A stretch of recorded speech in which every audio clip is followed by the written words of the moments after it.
Um, Hello, everyone. I hope you can hear me. So just before we start, I need to make a quick check that everything works fine so you can hear me and you can see me. And yeah, so let's wait for a couple more minutes before we start so people can gather and like grab the thoughts and so on. Yeah, cool.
Well, so I think we shall start because it's almost like 3 minutes past 8 p.m. Moscow time. And let us begin then. My name is Mariana Shkurkov. I'm a leading expert at Graduate School of Urbanism of High School of Economics. And together with my colleagues, Dasha Volkova from Laboratory of Social Sciences and Social Research and Graduate School of Urbanism and High School of Economics, and Maria Volkova, a leading researcher at Großsiedlungen, Kompetenzzentrum Großsiedlungen, Berlin. We are studying the lecture series called Housing in Question.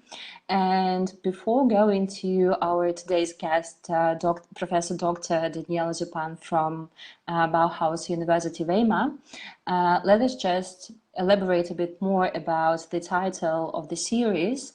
And thank you for joining us tonight, your interest and coming for such pivotal issue of large housing estates in both Europe and Russia. So, as I said, our lecture series are entitled as Housing in Question, and this is in some sense an homage to current debate surrounding modernist large housing estates and modernism mass housing across countries. Despite the topic is quite popular and, well, at least it's some kind of a topical thing, yet we decided to, and we desired to bring a bigger picture into that particular debate and to highlight on the questions and issues that sometimes are omitted when we're talking about such issues like renovation of housing estates and renovation of the territories. So that's why we organized this series in partnership with German Association Dekabristen and also Kompetenzzentrum Großsiedlung in Berlin. In the frame of the project called Activate an Urban Periphery that we are currently involved into. And if you want to know more about the project, we can also put some links to the organizations and projects so you can follow them and know some more. And before I turn the floor over to Dasha Volkova to introduce the Daniela in more details, I wanted to highlight some organizational points. So after the lecture, we will have time for question and answer session. Unfortunately, we cannot turn the video and audio connection for the audience, but you're always welcome to ask your questions in the chat form, and please do so when you have any. And also, since the working language of this particular event is English, but if you feel that you want to ask something in Russian, please do so. We can also translate that and to make it more comfortable for any parties involved. And also we will record the lecture because we wanted to spread the knowledge about the topic and about large housing estates and make it more available and make it more accessible for people with different language backgrounds. So that's why we will record the session and then translate it and make subtitles and upload it to all the platforms of Graduate School of Urbanism that are available online. And now I wanted to ask Dasha to join and to say her words. Thank you very much. Yeah, hello everyone. I will be short, and thank you for joining us today online, wherever you are. In our first lecture, we will focus on the topic of making the heritage on the example of discourses on large, modernist large housing estates. We're thinking that taking the comparative perspective when thinking about large housing estates is very important. Thinking about different attitudes towards this type of housing, different politics and decisions. We do not always question how it came to this particular order. And such type of housing may become visible in the agenda of city politics in a very negative way, as we, for example, see it now in the case of massive program of Russian renovation on large housing estates. And comparative perspective will allow us to navigate between the different orders of thinking about such type of housing and understand to what extent we can compare the situations in different cases and countries. So that's why we would like to welcome for our first lecture Dr. Daniela Zupan, Professor of Institute for Urban Studies of Bauhaus-Universität Weimar. And please, Daniela, the floor is yours. I think we will mute our cameras too. So yeah, just for the lecture, and then we will join you again. Yeah, thank you.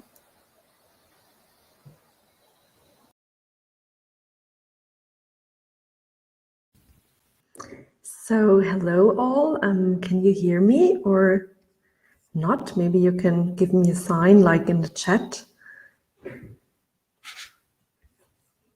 Yes, okay, wonderful. Yes, hello to everyone. I was impressed seeing in the chat that you come from all across the world. Unfortunately, I didn't have time to put a map here so that we could map where we all are. So from my side, also a big hello from Weimar, Germany.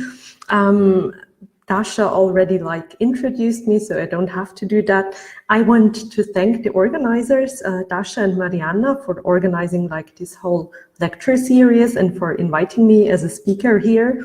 As Mariana already noted, if you have questions, of course, we have time for discussion after the lecture. I will try to keep it short. I don't know what is your impression. We are here at the end of this first Corona semester. And to say it honestly, I'm already a bit tired of online teaching and online listening. So I don't know how you feel about that. So I will try to keep it short and have hopefully more time for discussion. Also, please don't be shy. Any language is no sound, I see. The others too, or I will try to go on. So ask questions in whatever language you want. We will try to figure it out. Yes. Also, I warmly invite you to also ask questions during my talk in the chat, or you turn on your micro and ask if this is possible. I'm not sure. So let's just try to keep it a bit more interactive, even though I know this is hard, in online classes. Yes, my topic today is politics and the making of heritage, and I will focus on the problematization of large-scale modernist housing estates. Before we delve deeper into this topic, let me in short summarize some main characteristics of modernist housing estates. So just to make sure that all of us talk about the same thing tonight. So I put here like a table with the most important principles and characteristics of modernist housing estates. So starting like from the morphology, so it's rather like interspersed buildings located in floating open spaces. We have fluid transitions between public and private space. We have a rather like a separation of functions and often central provision of social infrastructure, but not like a fine-grained mixed-use structures, such as, for example, in old city centers in European cities. Then modernist housing estates rather present like separate self-containing units, often at the periphery of cities, but not always. Regarding the transport, often the different forms of transport are like separated. So there are lines for cars and they are like separated from the pedestrian traffic and so on. Also, like we have a special landscape approach. So it's rather about providing an urban landscape and putting like single buildings in there in this floating urban space.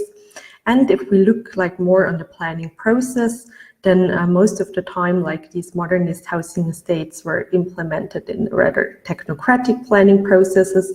That is, like civil participation hardly took place within the planning process. The providers are very often large non-profit housing associations. If we talk about the post-war era, meanwhile, this looks different. Meanwhile, we have many private associations also providing this kind of housing. And if we look at the manufacturing process, we have like rather uniform, standardized, often industrialized production. My personal focus is on modernist housing estates of the post-war era, mostly built between the 1950s up to the 1970s, 1980s. And my geographical focus is like Germany, Austria, also Russia.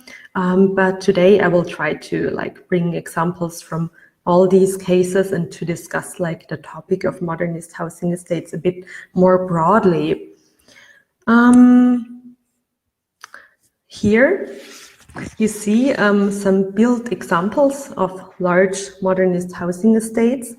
And the organizers noted, like in their invitation letter, that these estates are very crucial for discussions about contemporary housing, housing shortages, and also like contemporary urban development in general, not least because they are a very visible and very present heritage in many European cities and also around the globe. And if we talk about urban development, we have to take them into account, especially if we face challenges such as like peripheralization, growing inequalities, etc. And with all of that, I could not agree more with the organizers. So against this background, it does not come as a surprise that even though these modernist housing estates were the ones that I show here were mostly built like between the 1950s, 1970s, 1980s. In Russia, they are still built up to today. But like this topic is still very present in contemporary debates among like researchers, but also among policymakers, politicians, of course, also among planners and architects. And if we look at the current debates, then we see like that the discussions are shaped by three main trends. So we have first literature about their shortcomings. We have second a literature that deals with the strategies and policies for modernization and improvement. And third, a more recent strand of research that engages with the re-evaluation and discussion about the qualities and values of these housing estates. But in this talk, I will try to take a different perspective. So instead of discussing like the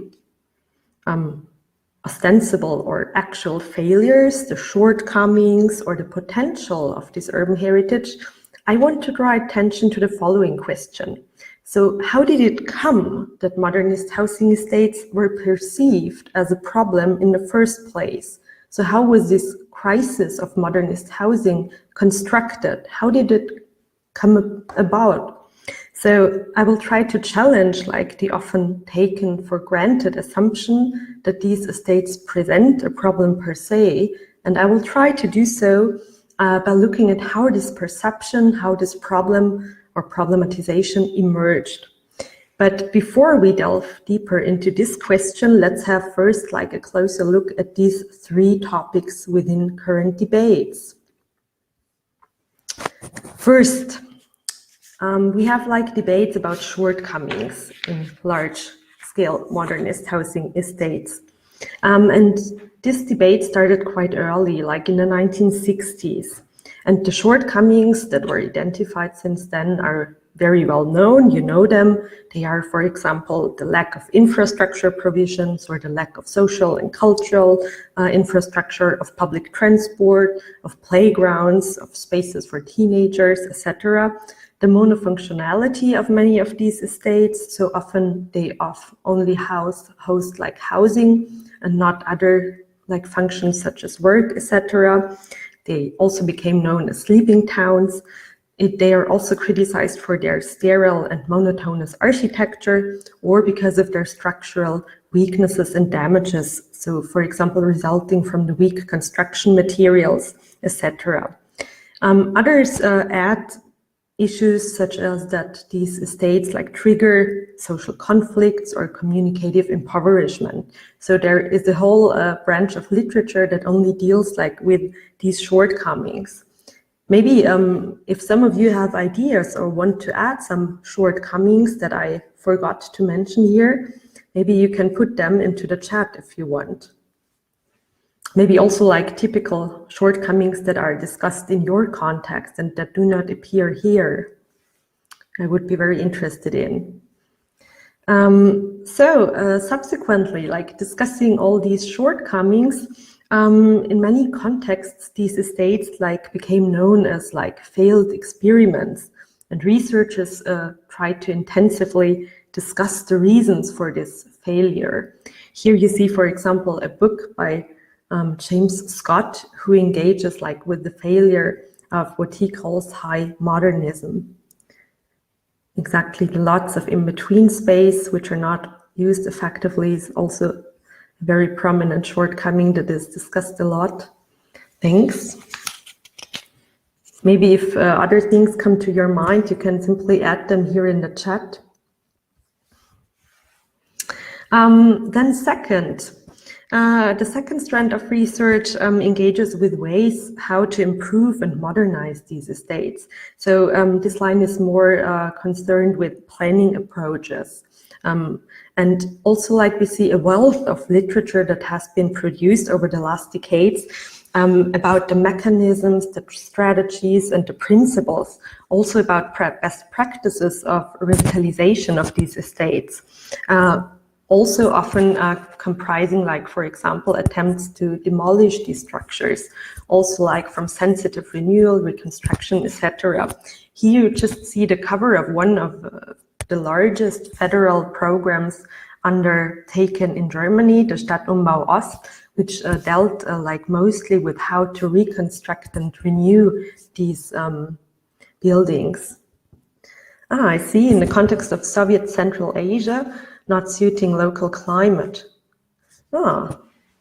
That's interesting too, thanks.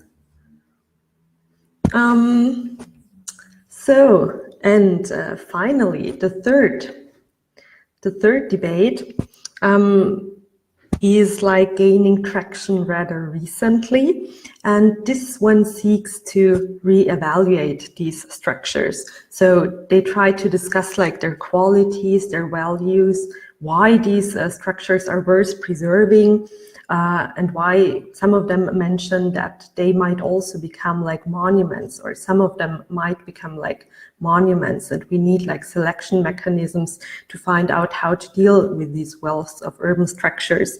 Here I just put like covers from two recent books that were published like in Germany. One is by Maren Harnack and Stollmann. It's about re-evaluating the qualities of large housing estates. It's called like Spaces for identification. And the other book you see is, the title is like Which Monuments of Which Modernism, which also tries to re-evaluate like the whole post-war modernist heritage. So I just quickly read like your interesting thoughts about the like, I saw that you like added much more shortcomings. So we see like that in every context it differs a bit, but in general, but like we all agree. What is like interesting is that this literature, this new literature, seeks to re-evaluate these structures, but like despite all these efforts, Großsiedlungsbashing is still en vogue. Großsiedlung is like the German term for modernist large housing estates.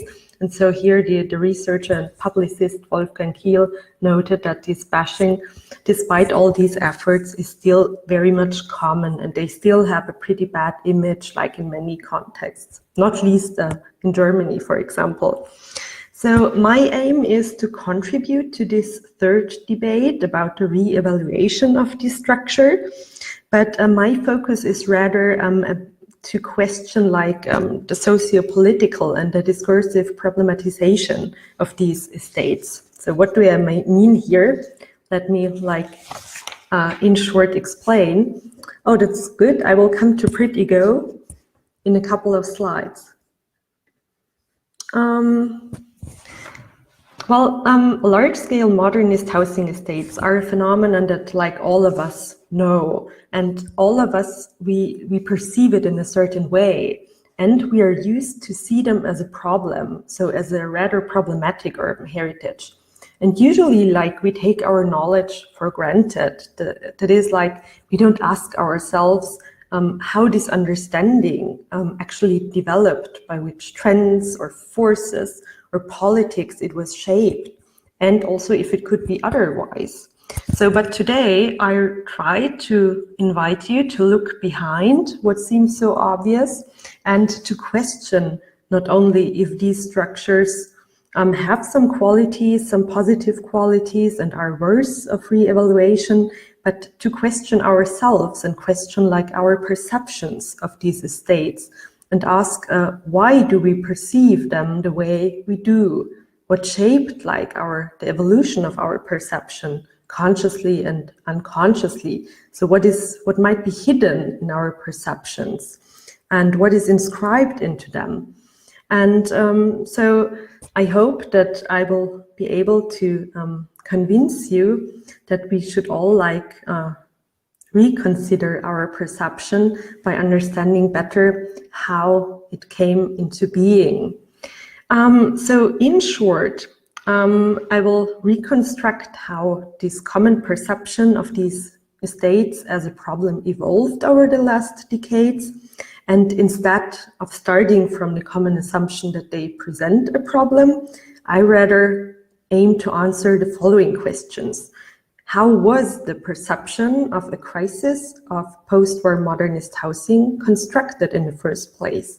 So how did this problematization take place so that these estates were perceived as like one of the greatest achievements of the post-war era, and then they were like portrayed as a problem, as a mistake, as a failure? So how did this happen?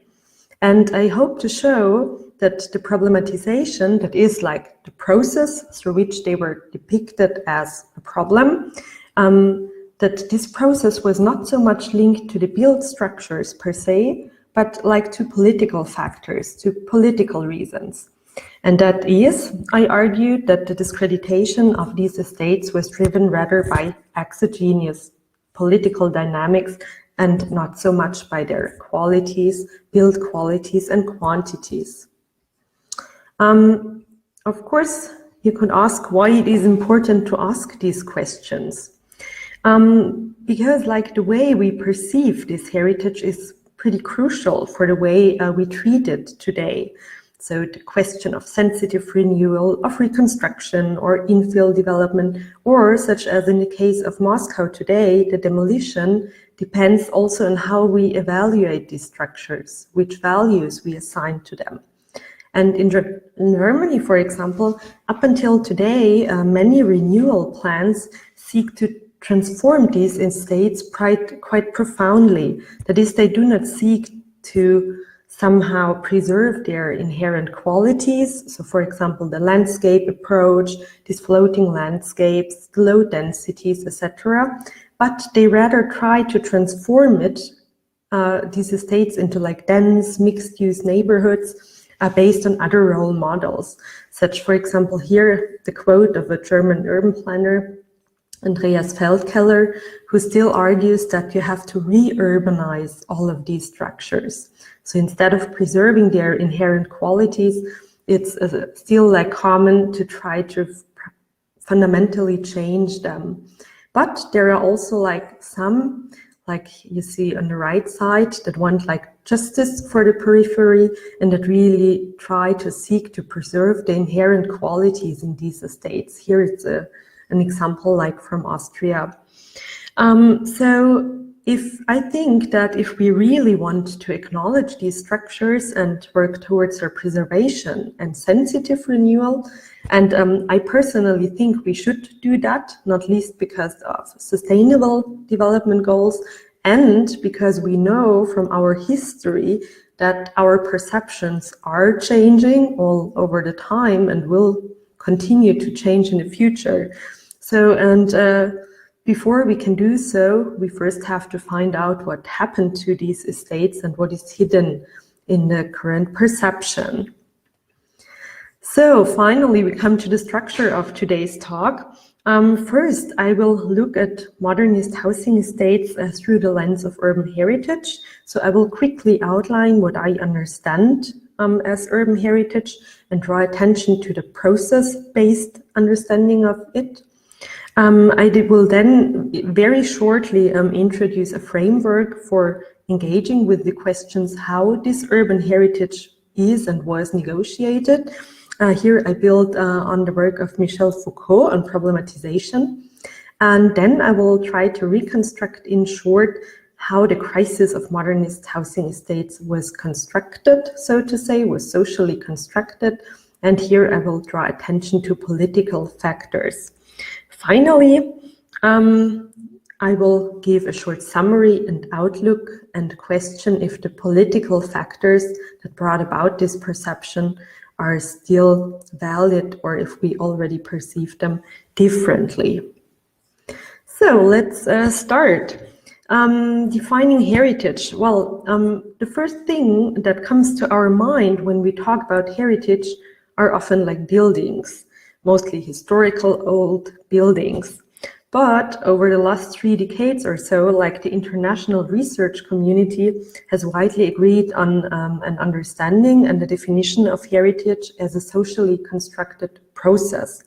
That is, heritage is broadly defined as the production of meaning and the attribution of values to pasts or elements of the past in and for the present. So heritage is not the building per se, but the meanings and values that we attach to these buildings or to immaterial heritage or whatsoever. And if we define heritage as such, then it is not something objective or universally valid, but rather a negotiation process, a process that is very contextual and that can change over time. You also see like a good definition here by Graham, who says like heritage does not engage directly with the study of the past. Instead, it is concerned with the ways in which very selective material artifacts, methodologies, memories, and traditions become resources for the present. So this is important to bear in mind. And if we say that heritage is about like attributing values, then of course we can ascribe both positive and negative values. And these evaluations can change over time. Just think about like the typical European inner city centers.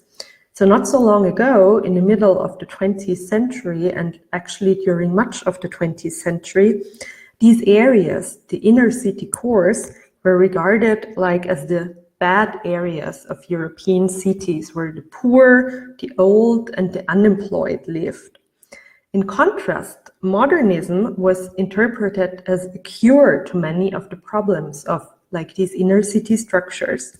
Here you see some sketches done for the reconstruction of the German city of Mainz in the 1950s, 1960s. And you see always like on the right side in black, the dense inner city structures that are depicted as like highly problematic, as not having like clean air, as having very bad hygienic circumstances, etc. And in contrast, modernism is presented like as the bright future, as the cure to all of these problems.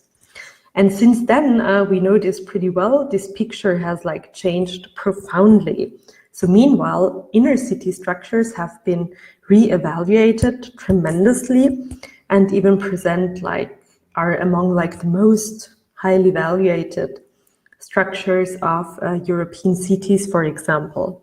And on the other hand, the modernist structures, meanwhile, turned into problems. So actually it switched 180 degrees.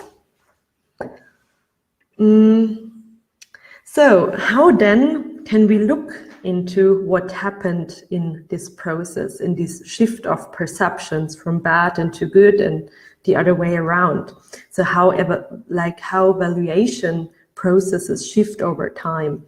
I propose to do so through a historical investigation based on the works of Michel Foucault on problematization.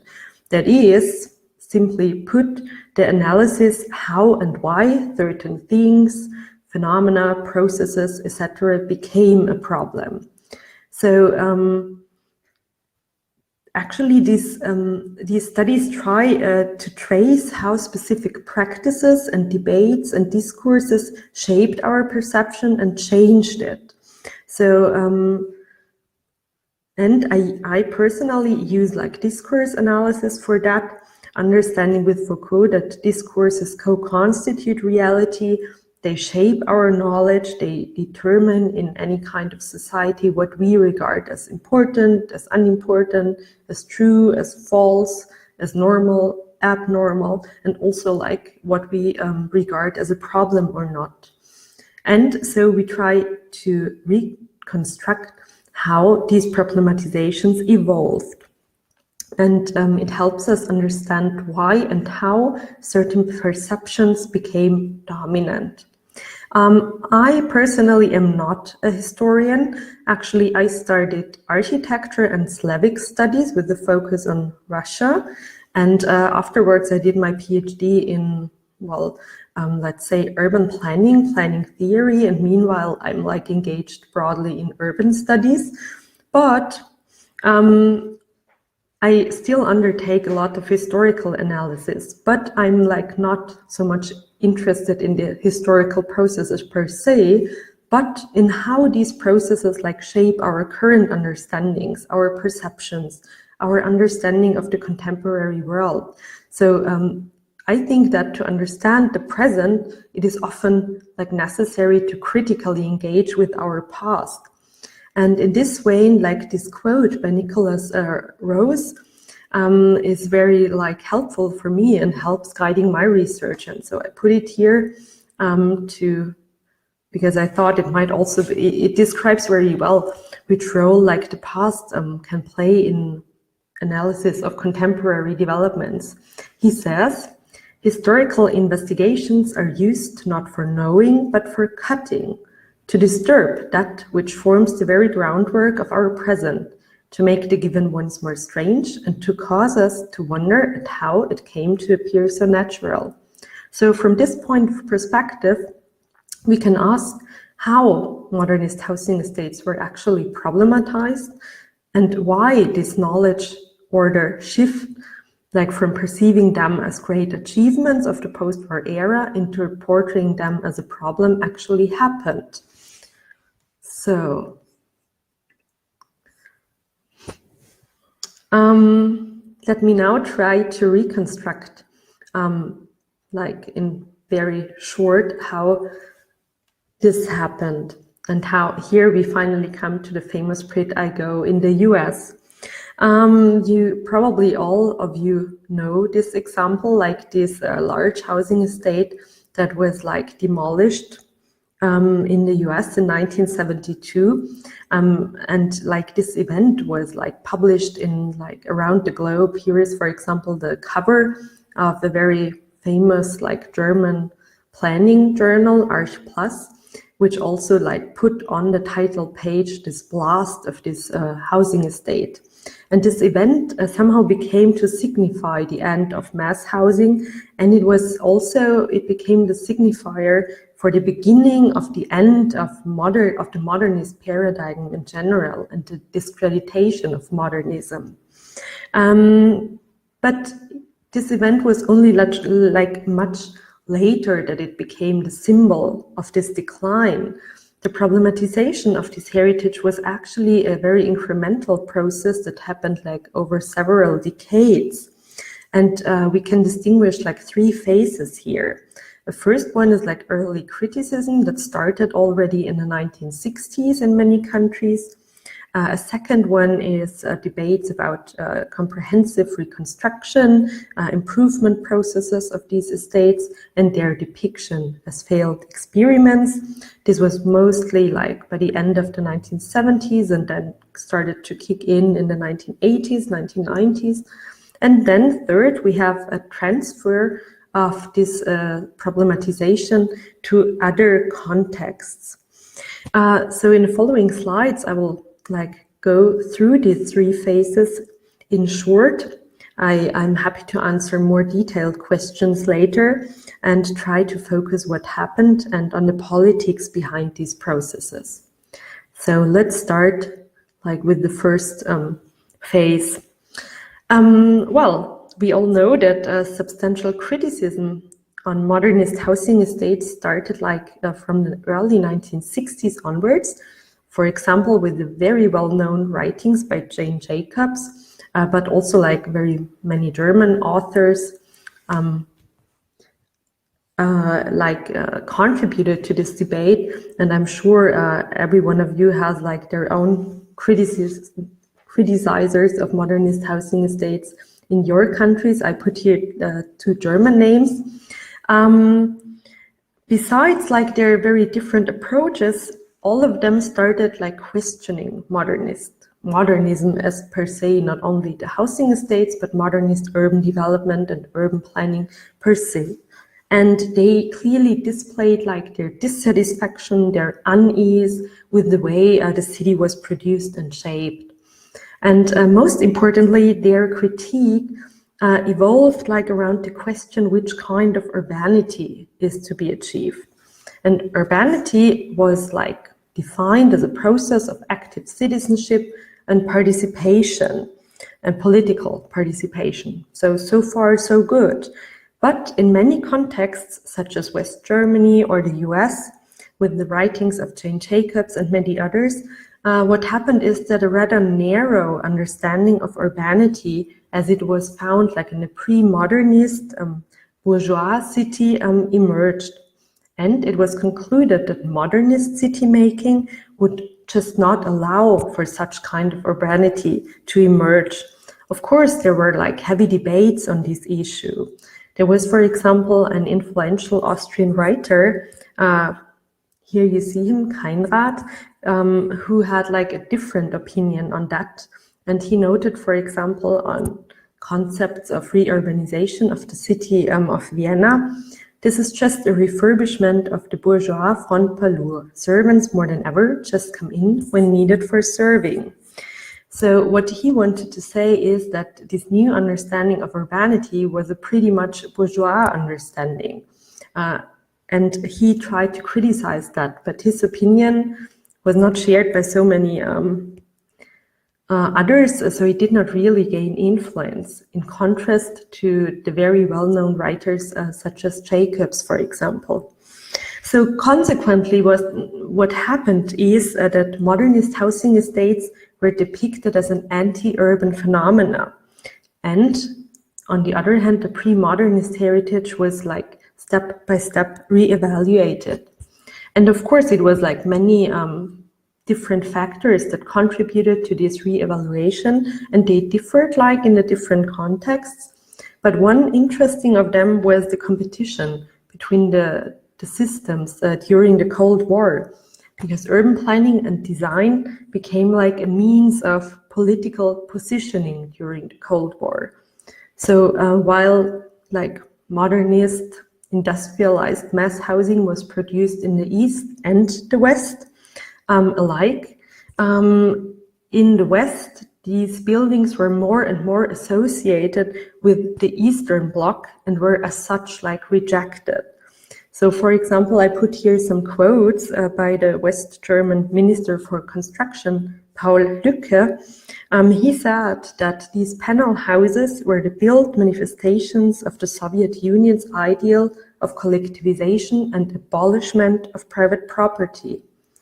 And further, a retreat from this kind of social rental housing and strong state interference, and instead a focus on private ownership was seen as necessary to confront the political threat posed by the collective powers of the East. So it's very interesting to see how these political factors played into the discreditation of modernist housing estates. Thanks for your question on heritage. I will come back to that a bit later. And I can totally suggest you to read like the very interesting texts, and there's even a book about Kein Rat with wonderful texts about city planning. So coming to the second phase, so this early critique intensified over the following decades, and in the late 1970s, early 1980s, a new wave of discussion started in many countries, for example, here in Germany, and this debate was evolved around like the repair, the substantial improvement, and also the possible demolition of modernist housing estates.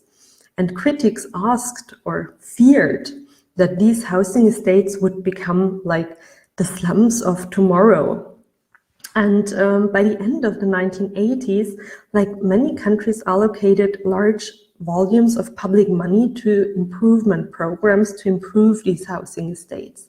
So it was like in this context that these estates were reinterpreted, namely from newly built housing estates. I mean, if you imagine like these debates started in the 1980s, and some of them had just been built like 10 years ago. And now already discussions started of what to do with these estates, and that we have to invest like large sums. So everyone was pretty much shocked that they so quickly were reinterpreted and turned like from new housing estates into cost-intensive and long-term areas of redevelopment. And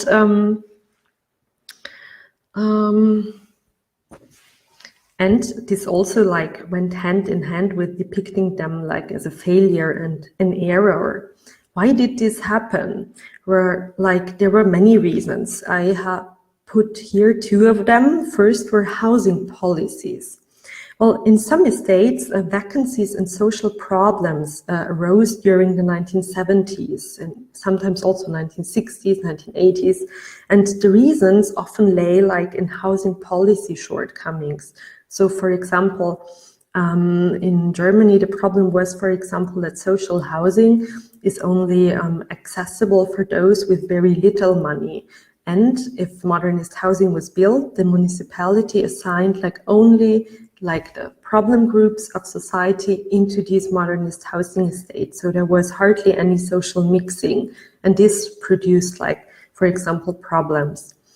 But nevertheless, like critics rendered the built structures like responsible for these challenges, an opinion that is only like slowly questioned. I have here like a quote from an interview with an expert from a planning department who told me that only many years later, we understood that the problems did not result from the built form, but from social housing policies. but back then this was not like seen like that.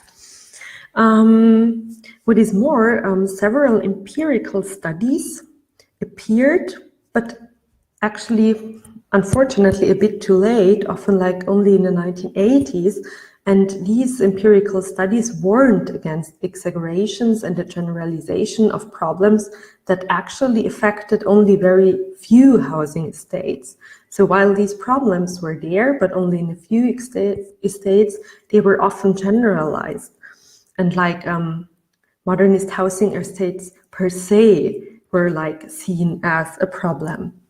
And the second reason is the economic recession in the 1970s. As you know, like the limits of growth, the Club of Rome, etc. And this also provided like a stimulus to demand like the end of large-scale modernist housing.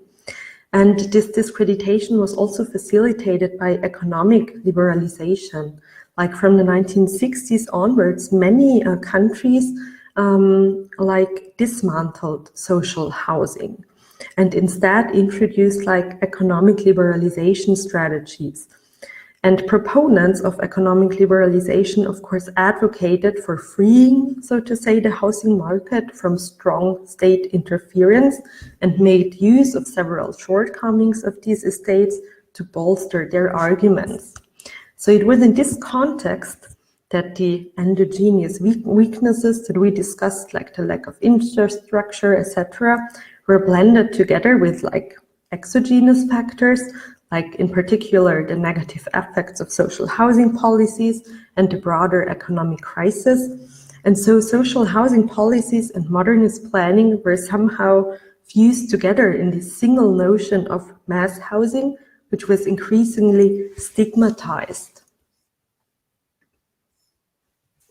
And coming to the third phase, the transfer of this problematization to other contexts. Well, due to the seeming visual similarities, I mean, indeed, these estates look very similar around the globe, and due to the fact that they, at first glance, seem very similar, the problematization of these estates that emerged like from the 1960s onwards, and that was specific for some countries only, for example, the US or West Germany.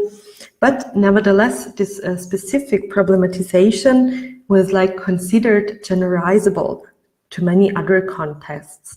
So the discreditation and the bad image of these estates traveled to many other contexts and became very dominant, even in contexts where these discussed problems and this problematization actually did not really fit with reality.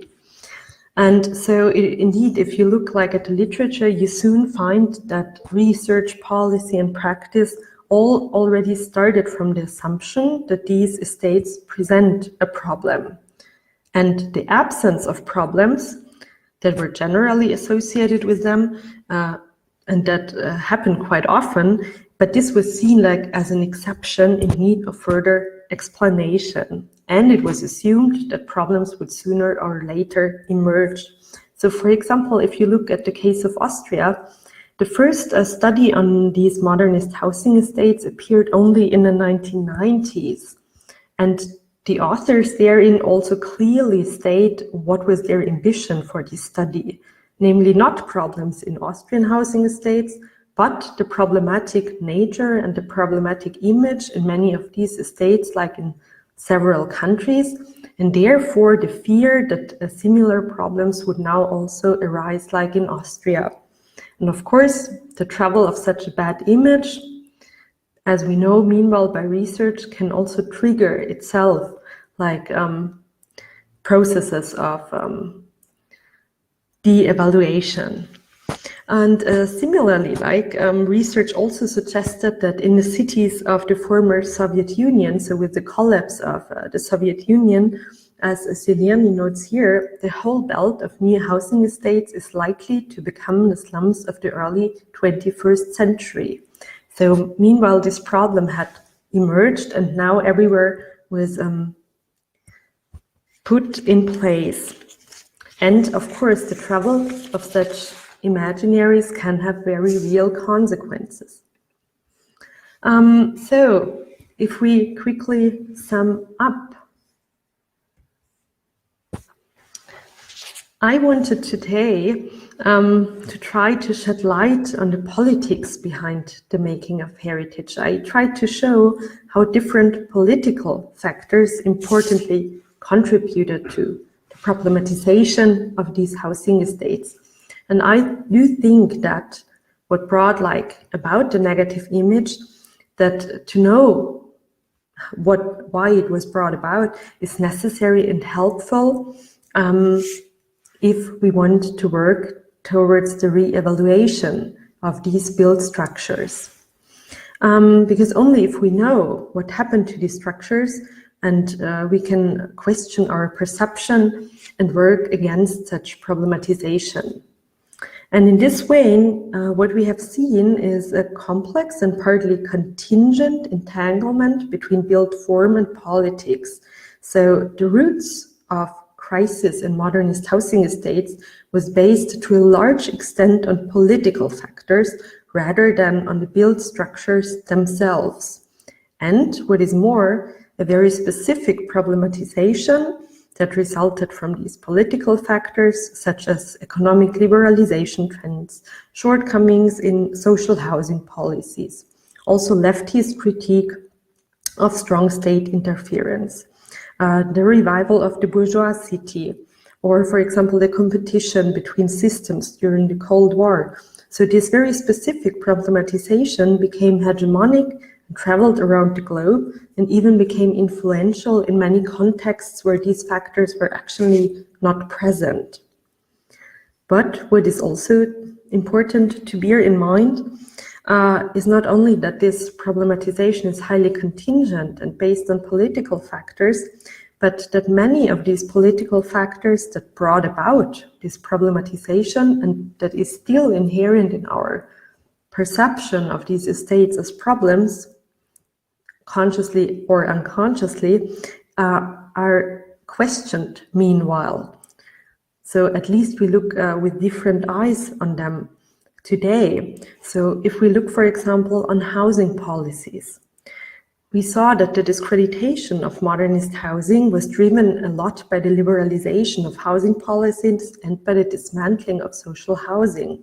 But meanwhile, in many contexts, such as Germany, for example, it is broadly acknowledged that the privatization and economic liberalization of the housing sector was a huge mistake, and that state interference in the field of housing is actually highly important because the free market is not able to provide sufficient housing for all strata of society. So the importance of social housing, of strong state interference, has been re-acknowledged. And second, meanwhile, problems and negative effects of this new understanding of urbanity became visible. So the goals of density, of compact city development all came along with intense gentrification and re-urbanization processes in many cities. And so what happened is that in many cities, middle and upper classes have pushed out lower income population to the urban peripheries. This new role model of compactness, density, and urbanity has co-produced growing socio-spatial polarization, and has brought about a certain elitist urbanism that addresses merely certain parts of society, but mostly the middle and urban, the middle and upper classes. So I think that, to just sum it up in one sentence, deciphering these complex entanglements between built form and politics is very important to understand why we perceive urban structures today we do. And this is also a necessary step to put these perceptions into question, to question ourselves, why we perceive them in certain ways. And from this point of view, we can then try to go on and also work towards the re-evaluation of these urban structures. Yes, I think that was it from my side in short.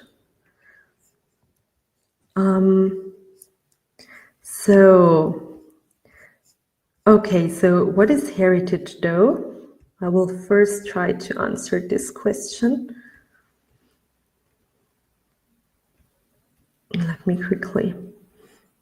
So the newer understandings of heritage argue for like a process-based understanding that is like heritage is really the process of how society attributes like certain values and meanings to artifacts, to buildings, to immaterial structures.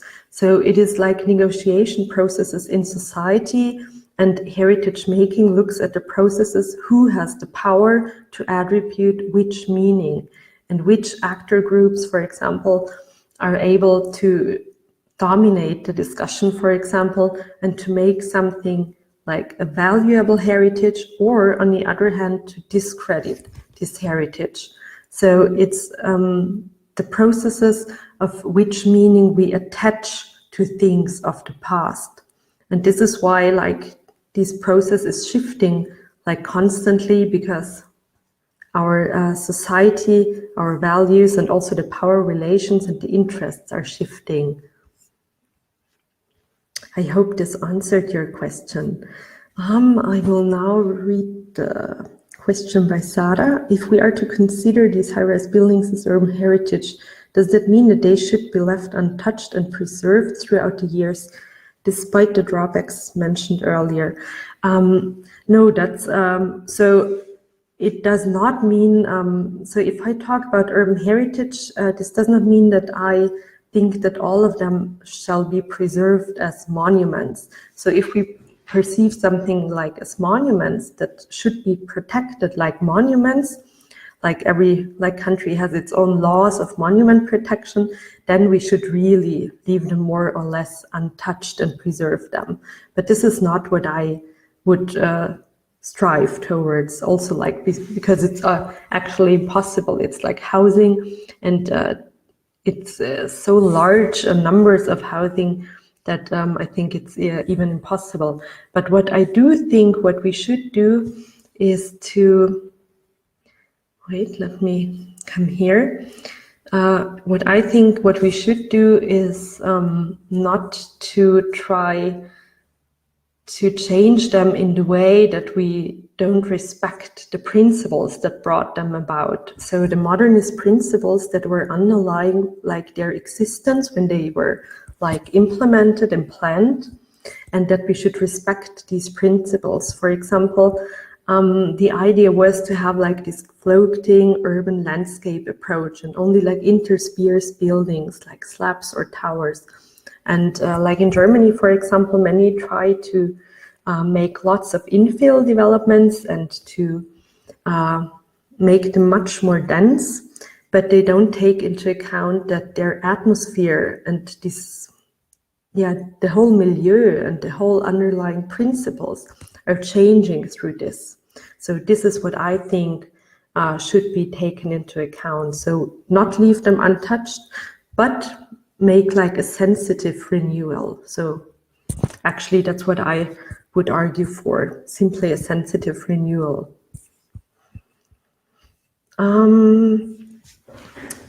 Yes, can we really consider mass housing as an urban heritage? I think that we can. I mean, what speaks against understanding like mass housing as an urban heritage? Actually, if we really take it serious that urban heritage is the meaning, that we attach meaning to something, that we create meaning, then mass housing is definitely already urban heritage, because it has a very specific meaning already. And people, if they hear mass housing, they associate something particular with it.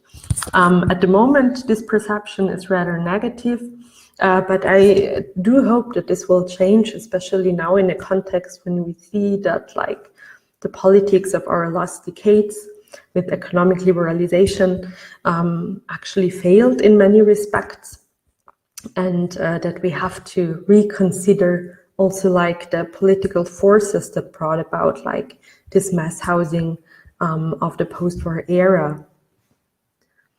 Do you think that problems with Russian cities are related with economic issues? Well, I think that city development anywhere is somehow connected with economic issues. If you talk about, like, for example, I don't know what exactly you mean, the problems with Russian cities. I think if you talk, for example, about the current renovation program in Moscow, then it is clearly not only, but also about economic issues. This also, of course, has high level of political significance.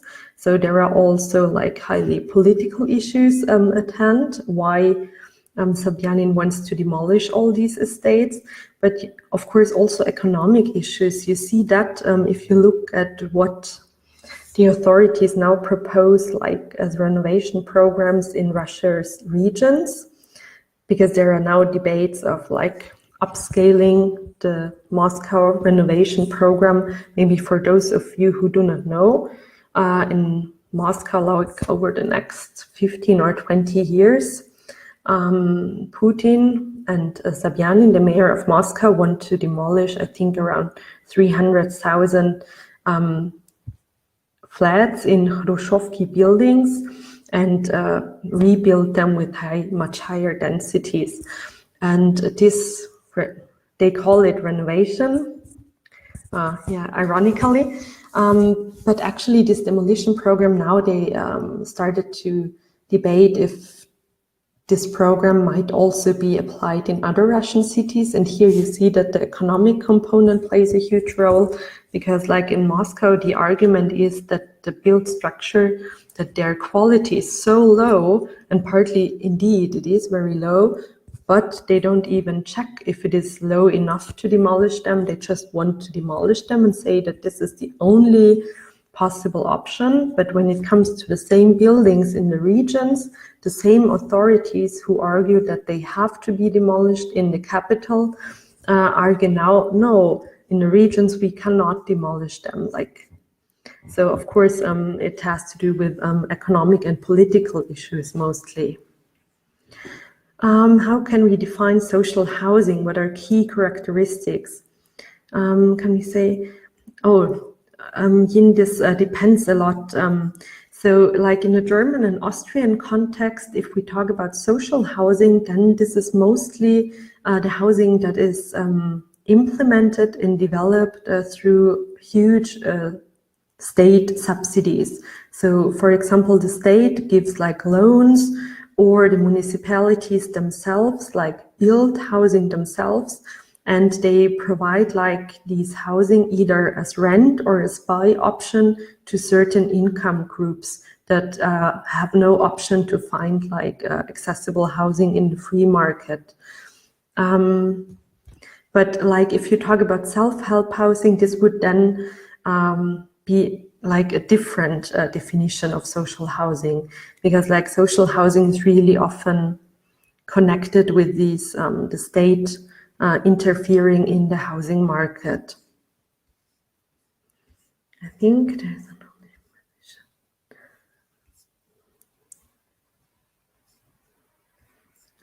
Pavel, I think this is an excellent remark about identity. And I do think that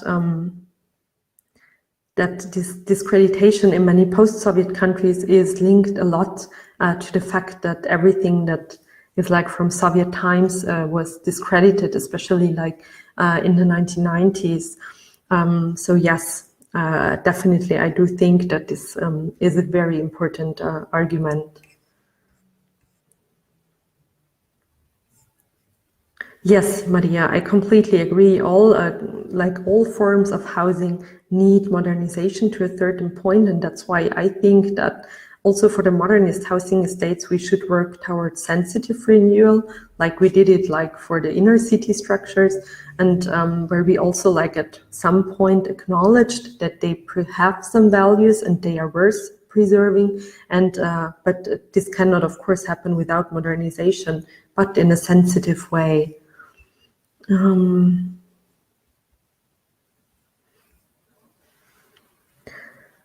David? Yes, I also completely agree on your point about the Mikrorayon and the system of services. Here, of course, it is also important to bear in mind that in many contexts, also the modernist housing estates, like they had this ideal of implementing all these functions on several levels, but due to limits and pressure on the housing market, just imagine like in the early post-war era, it was just huge amounts of housing that had to be built, and not all of these services were implemented, or some of them were implemented quite late. But I do think that, for example, if we renew these districts, that we should put there like the multifunctionality that initially they had when they were like designed, at least. The re-urbanizing of modern architects. Yasmin, yes, there are. There are lots of those architects in Germany, for example. So one of them is Feldkeller, but there are many offices, actually most of the offices currently work into this direction of to like intensify them. Oh, thanks for the link. I will have to look at it. Larissa, what does Strelka propose as alternative? It would be interesting.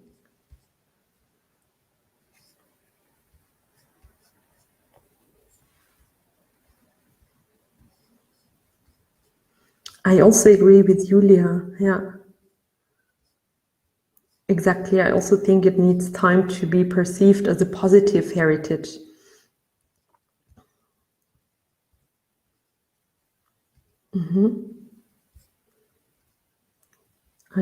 Yeah, thanks, Nadezhda. I also agree, like, one issue is definitely the environment that we should take care of, and another that we should never, like, forget is that these re-evaluation processes and the ups and downs of certain structures always come in waves.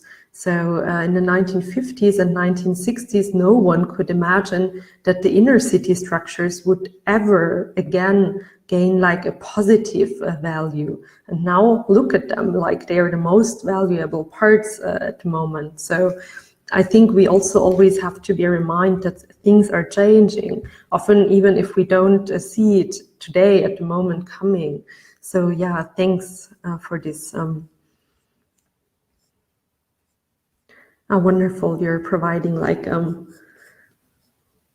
providing more examples.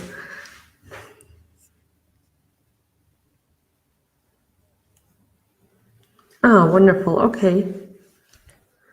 Strelka suggests mostly adaptation.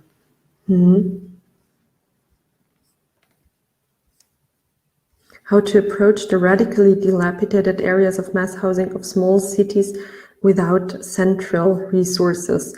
Well, yeah, that's a very like problematic question, because like often small cities are furthermore like confronted with shrinking processes. So here often like many problems come together, and many of the houses, for example, if you look at these houses in Germany, then many of them have not been privatized and are like of rental status up to today. But for example, if you look at Russia, most of them have been privatized and have so many single owners that like a central renewal of these estates is very, very difficult. And like also the money is missing. So actually, I do not think that without any central resources, for example, like in small Russian cities with like all the money that comes from Moscow in Russia, I really don't know how to manage that without help like with some federal or regional money. because you cannot only put it on the shoulders of the inhabitants, because often they don't have the possibilities to do so. What is the role of postmodernism in this reappropriation of meaning and memory politics?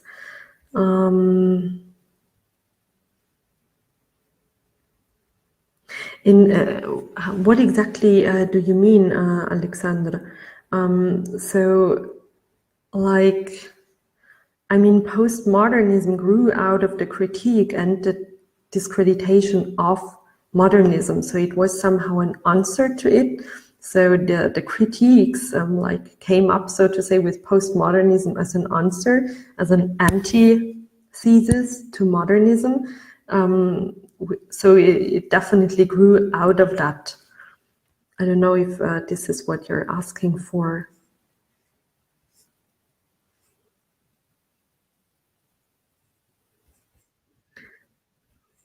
Oh, okay.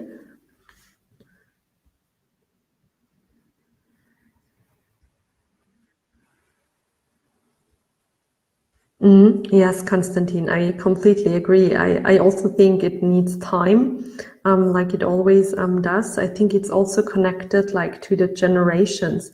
For example, those actors who brought about this shift from modernism to postmodernism, so those who entered like the planning practice, for example, in the 1960s, in the 1970s, and who then turned against their teachers and brought about this shift to postmodernism.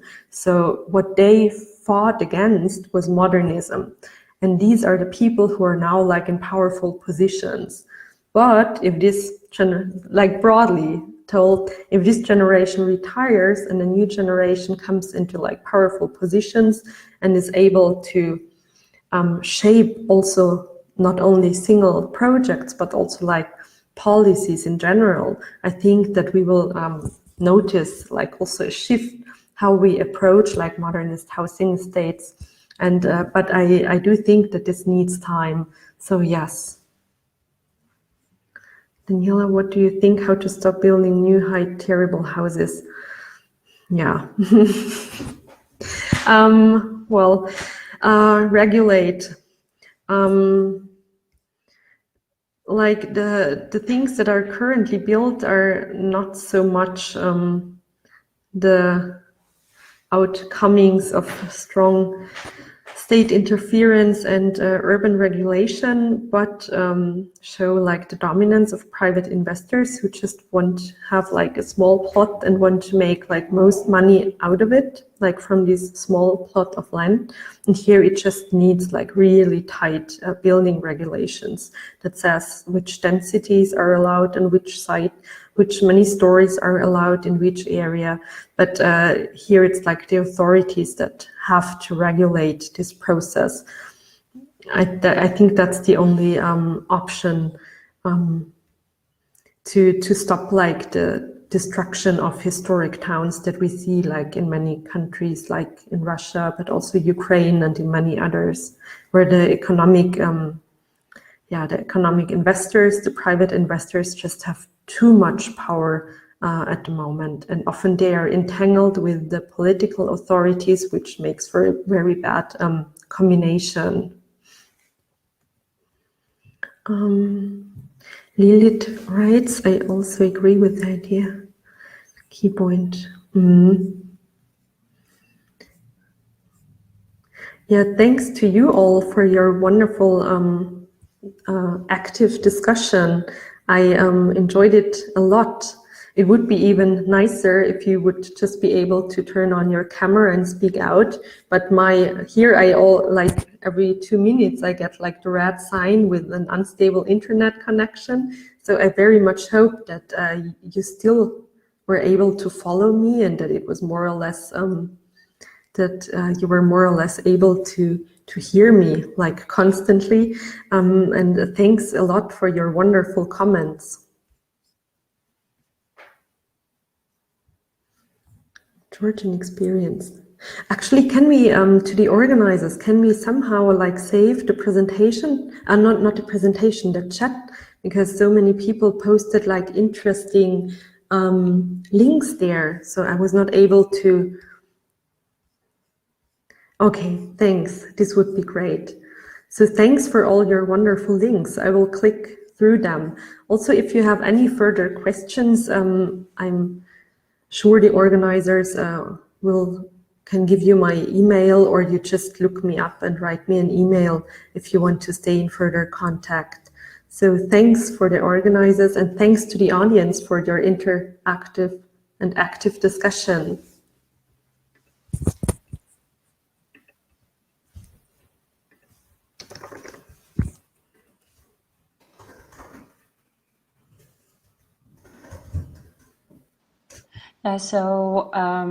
As the latest words for tonight, I want to really say a big thank you to Daniela for such a wonderful and thoughtful and thought-provoking presentation tonight.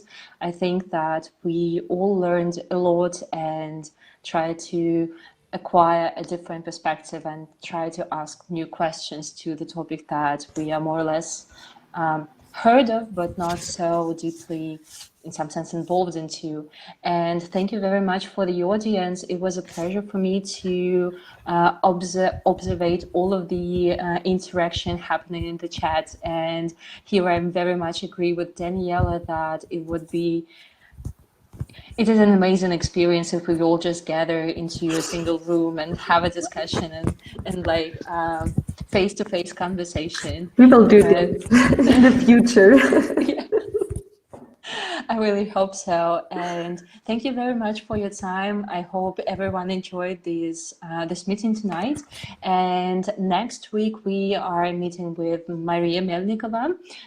She will give the presentation about the German experience of working with renovation and rehabilitation with large housing state districts, and some peculiar questions that arise with that process, and also will give a bit of a Russian perspective in order how to activate the questions and how to and what actually planners can do to adapt new instruments and arise new questions. So next Wednesday at 7 p.m. Moscow time, we will meet again. And thank you very much for coming, and see you next time.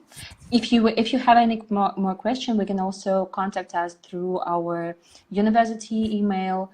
And yeah, so we are very much welcoming you to do so. Yep, so goodbye. Goodbye, thank you. Thank you very much.